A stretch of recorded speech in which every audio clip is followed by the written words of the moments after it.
Welcome to episode 41 of Created by Design.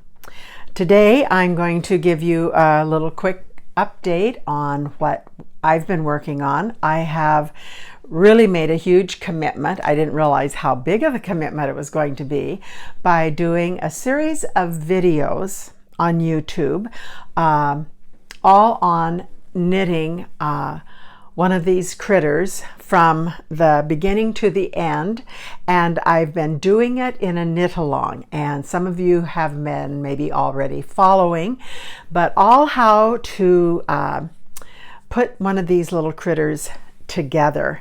And these are the Wild Animal Friends by Lois Crowther, and they're just a lot of fun.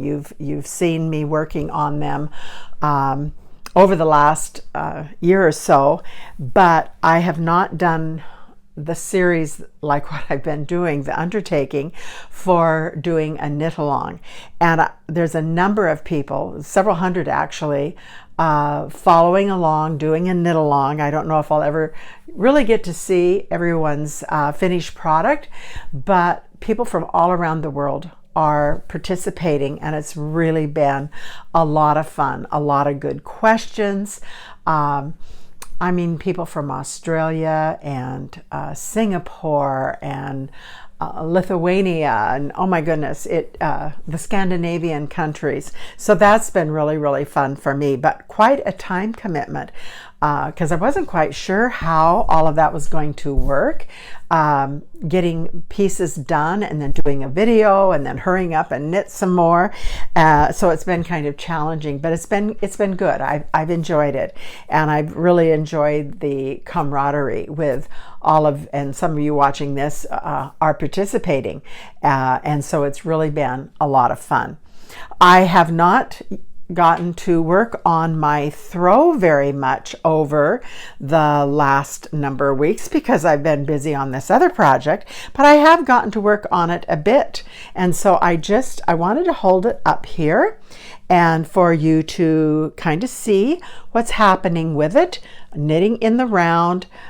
This is one of those projects that's pretty random color wise. I'm just playing with the color as I go and working out of yarn that I have in my stash. This is all Jameson and Smith wool. The Jameson is from the Shetland Islands. The rest of it's from the UK, but it's a nice wool. I really, really like working with this wool. So that's how far I am on this project. You maybe have heard me say in the past, this is a steek, which lets me knit in the round, and this will be cut open, and then this will lay open flat, and I'll actually pick up stitches along the steek and knit a border, maybe very similar to the border that's on the bottom, and there'll be this kind of a border on the top. So I have a ways to go on this project, but I'm enjoying that. It's kind of a nice break to do that. And so here in Oregon, the weather has begun to change. We're seeing the sun a lot more and not as much rain, which is kind of nice. And so now the rest of this video is going to be on Smaland Farms and see what Carrie's doing in her backyard. So I hope you enjoy that, and I look forward to connecting with all of you here in another few weeks. So enjoy the rest of the video. Bye now.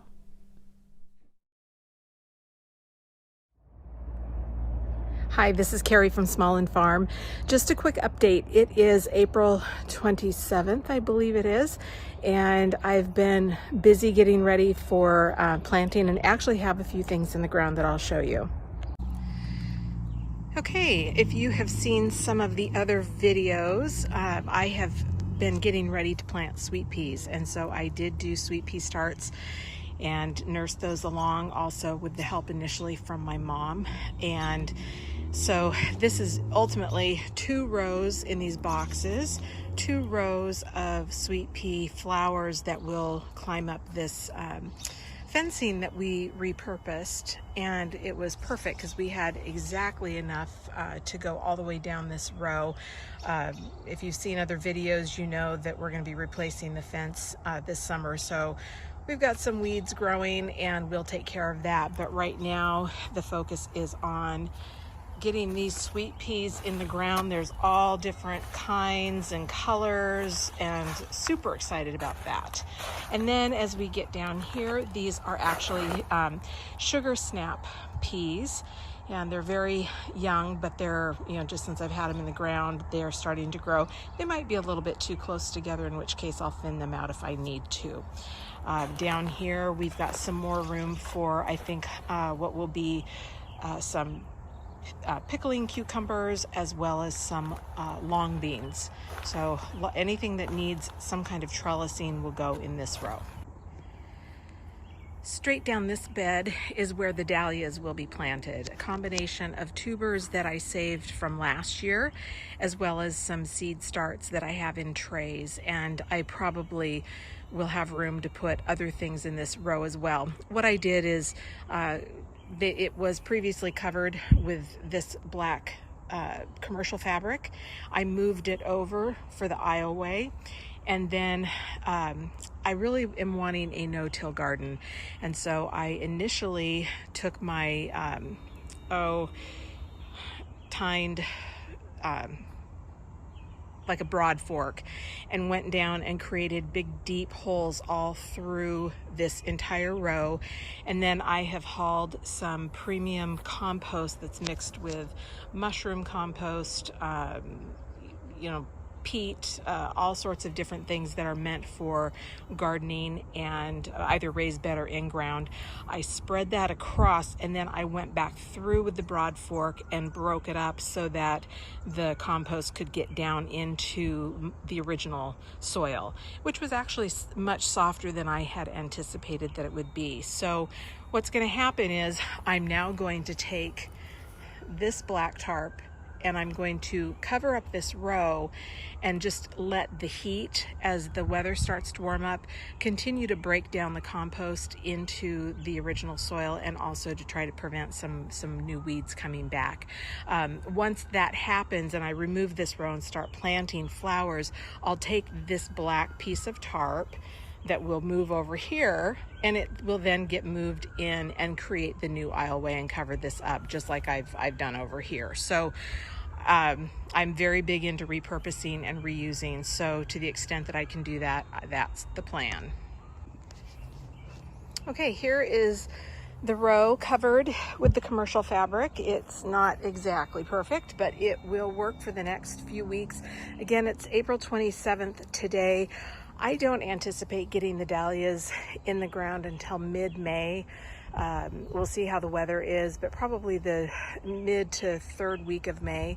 So this will have a good 3 weeks probably to just, absorb the heat as things start to get warm outside. And I'm just, hoping that that will help the compost that I've covered in this row to help break things down. Now we have this row here that will actually get covered with cardboard first. I was going to till this area, and I just have decided that I'm going to be kinder to myself, and we just happen to have a bunch of cardboard that will work in this spot. So I'll cover it up, and then I will put a very thick layer of the garden compost all the way down this row, and then my plan is to do the same with this row. This piece of garden fabric will get moved over to this row, cover it up for the aisle, and then I have more that I'll move around where you see other grassy areas. That's all going to get removed, all the grass, and I've got some starts that are not quite ready to plant that will be more perennial. So I'm planning on doing it at the base of these rows near the fence line so that it can come back each year. And there are things that are going to grow bushier, some yarrow, feverfew, some different things like that I anticipate are going to get a little bit bigger. If you've seen other videos, you've seen these boxes emptied. I did get them filled with garden soil. I've planted the honeywort it's also called Ceranth, but also known as honeywort. Really interesting purple flowers that I can't wait to see what they look like, but the intention is to use them as more of a filler flower in bouquets. This box is not planted yet, and then will be soon. And then here is all of my stock flowers that I've started. They handle a little bit cold weather, so even if we dip down a little bit in our temperatures, they should be okay. There's 3 different colors here. I did learn that with stock, this is the first time I've done seed starts and planted and worked with stock seeds. This happens to be a single stem stock, so you don't pinch these back. You get one flowering stem, and then once they're done, they're done. There is also, if you've seen stock plants and you want the branching variety, my understanding is there is one that is more of a branching variety that you can pinch back for multiple blooms on one plant. So I think depending on how these turn out, I may try that just in my, like in the front yard, and put some interest out there as well with some stock plants. They're very, very pretty. If you've not seen them, I would recommend that you take a look at them and see what you think. Here are the ranunculus, and I'm very excited because we finally have some blooms that are coming on, and this happens to be the yellow that is not in full bloom at this point. I think this row is either orange or salmon. I'm not really sure, but we are starting to get some buds. And I think next year when I do this plant, I will probably more densely plant them together. I think I'm going to pre-sprout them differently, but I think I can put them a little bit closer together. And I may not have enough sun in this spot. It's shady right now. It does get sun during the day. But I'm going to see how they do. We'll see what kind of production I get out of them. I may need to move them to a different part of the garden area, but so far I'm real excited now that I'm seeing some blooms come on to see what these actually do for me. Okay, here's the Japanese wax leaf privet. They're very small, young, they were inexpensive, and they will grow approximately, they say they're supposed to grow about 25 inches a year, and we can top them off wherever we want. So this should fill in to be fairly dense if we want it to be, but we don't have to. We can really kind of trim it however we want. So we covered it with a ground cover. We'll take care of those weeds back there. Obviously the fence at some point is going to have to get dealt with, but this will give us long-term a privacy screen in the backyard. So, you know, I think it'll be fine. I want to show off my tulips. They're really in full bloom at this point. This happens to be the Finola tulip, and it's a double tulip. So pretty. Love it. I have a few in the front yard as well. Very happy with how they have worked here, and looking forward to producing more bulbs. I can't wait to get some ground cover in here, some bark chips and stuff to cover up all the dirt. This tulip here is called Cream Upstar, and it is also new to my yard this year. Very, very pretty. Love the yellow and pink together.